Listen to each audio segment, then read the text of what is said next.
Let's quickly talk about selecting a research topic or selecting a good research topic. I know the word good is very subjective, but what I mean by the word good in this presentation is a topic which is researchable and a topic that brings solutions to the problems that we are facing. And a good topic is the basis, forms the basis of a successful academic writing. You can't take away that one. So it's very important that your topic is good to you and to the person who is going to be mentoring you, who is going to be your supervisor. So there are two things that you need to take note of when you're selecting a topic: is changing your mindset and also to be able to apply certain techniques to shape your study. So I'll start by changing your mindset. I know changing your mindset is actually very difficult, in not only in the academic writing, in different aspects of life. To change the mindset is actually difficult, but actually forms the basis for success in our daily life. So we should be able to, we should be willing to change our positions, to change our perceptions, to change the beliefs that we hold, the preconceived ideas that we have in everything. When most students, when they are coming out to do some research, they jump straight away into finding solutions to the problem. This is a very immature way of addressing research issues. You need to come out, or you need to define your problem scientifically. And what do I mean by doing that? We want you to place your problem within a specific context. We want you to place your study within the or we want you to tell us the topicality of your study or of your topic. We want you to define the objectives. We want you to define the questions. We want you also to define the research designs. We want you to place your topic within specific theoretical or conceptual framework before you give us the problem. So you can't ignore those steps. These are the fundamental steps for defining your research problem. Unfortunately, most students that I have come across, they are not prepared. They are not willing to go through that route. And you see that what they produce at the end of the day does not meet the standard for different institutions. You will hear most students or most learners saying, I have applied to do my master's at University A, University B, University C, but they are not coming back to me. For the last 5 years, I've been applying. It could be that you are not defining your problem well. You are not, your topic is not set within the parameters or within the fundamental steps which helps to define what you want to go into out there. Okay, so it's very important that you go out there and read, do your literature review. It might not be only literature review. You can also go out there and interview key informant or the expertise or experts that have carried your study or that have engaged themselves in a similar study in different locations or in different regions. This is what I'm calling as mentally ready.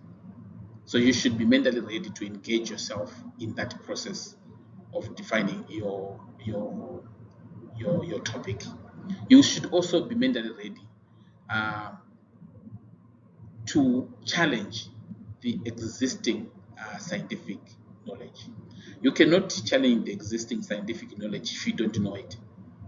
if you don't know that what's out there, if you don't know the theories that are there, how they are being explained, you cannot challenge them at the end of the day.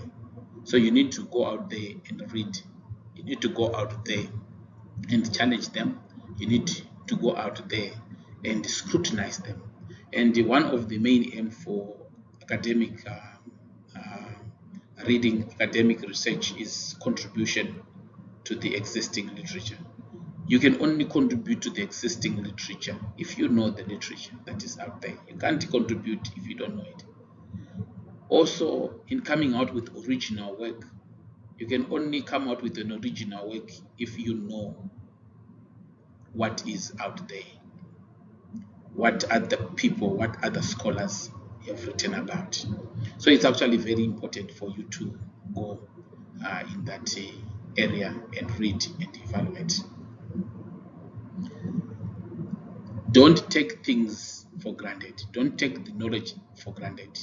I know most of the theories are introduced to us in the first year at the university until the last year in our universities we'll be learning some theories, and we have been taught to take them as they are. But at this level, especially at a PhD level, we encourage you to go out there and discover new knowledge. So you can only do that if you can challenge the previous held beliefs, if you can challenge the knowledge that has been considered as the knowledge for so many years. You can only do that by challenging the previously found findings by different studies. You can only do that by going out there, challenge the theories that has been used for years and years to explain different phenomena. By doing that, then you can come out with something that is original. Also, you have got some techniques that you as a student need to use for you to be able to come out with a topic that is good. And I try to explain the term good in this presentation, that something that I'm explaining as good is something that is researchable and something that is giving us the solutions to the problems that the community has. So technique number one is brainstorming. Brainstorming is actually a very important technique. And unfortunately, most students, they don't use these techniques. I have actually discovered that this technique of brainstorming in most curriculum is introduced at grade 3 level. And you go up. But when we get to the universities, that is when we are supposed to be using this technique. But most students, they seem not to use the technique of brainstorming. So you need to brainstorm, write your idea or your topic, and tell us how you intend to research. It can be the tools that you want to use and why do you want to use the tool. Is that the most appropriate tool to this specific topic? What other people have used, what other researchers have used to research a topic similar to your topic? The research paradigm that they have also used. So it's actually very important for you to brainstorm. And in brainstorming, you discover that that's in the process of brainstorming, that's the time you can also reflect to see the feasibility of your study. Is your research study researchable? Yes or no? You don't need to waste time on a research that is not researchable. I have seen most people these days, they want to put artificial intelligence in their studies, and most of them, those topics does not even qualify, or AI does not even does not even fit in that topic. So it's at this stage of brainstorming that you'll be able to tell whether your study is researchable or not. Go outside your discipline. Outside your discipline is actually a very important thing, especially when you are looking for a theoretical framework, when you are looking for a theory to guide your study. it's actually a very good thing for you to do at that particular time. Partnering, ask other partners, ask other people, explain what you want to do to other people, and it's always good for you to explain your idea or to people that gives you a valuable contribution, not a yes people. At times, if someone is just a yes person to your ideas, it's a good indication that you need to consider selecting a different person, because the person that you'll be sharing your ideas with might not know where you are coming from and where you are going. So you need someone who knows, who have got an idea of what you want to achieve. Then ask you the question, why? Why do you want to carry this study? Why do you want to use this methodology? Why do you want to use these tools? Why are you targeting this specific group of people? Why do you want to use why do you want to collect data from region A and not in region B? All those questions are actually valuable questions for you to ask yourself. Talk about it. Talk about your topic with so many people, different people. It helps you to conceptualize your study. It also helps you to see your problems from different angles, because you're going to talk with a medical doctor about your problem. You're also going to talk with the bioscientist. You're going to talk with a social scientist. You're going to talk with a statistician. So those people, they will give you different perspective in which you can view your problem. Drawing your ideas, representing your ideas graphically. It's actually very important to try by all means to represent your ideas in diagram. Even when you are writing your write-ups, try by all means to present your ideas in graphs. If you can present your diagram in graphs, you increase the chances of you understanding your knowledge, your particular field, and also you increase your chances for you to contribute towards whatever you are studying. The last thing, I talked about it briefly, when you're starting, think of things or think of a topic you are interested in.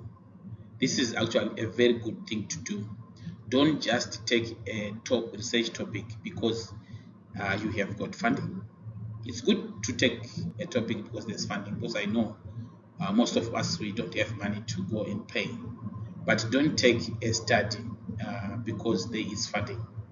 Rather take this study because the topic, because it's your area of interest. And the main reason why we encourage you to take or to study in the area of your interest is because if it's going to take you 3 years or 4 years or 5 years, 7 years, some can go up to 7 years, some even 10 years.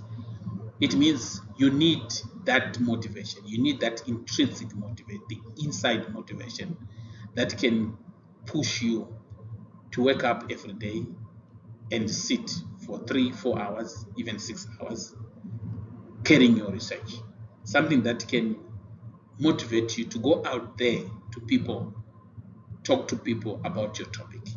So if the topic is not of your interest, you are going to lose that interest in the middle of your study, which is actually not healthy in the study. So it's very important for you to think of a topic or start thinking of your topic from the area of your interest, and don't allow other factors to come in to influence you to come out with a topic at the end of that topic you are not interested in.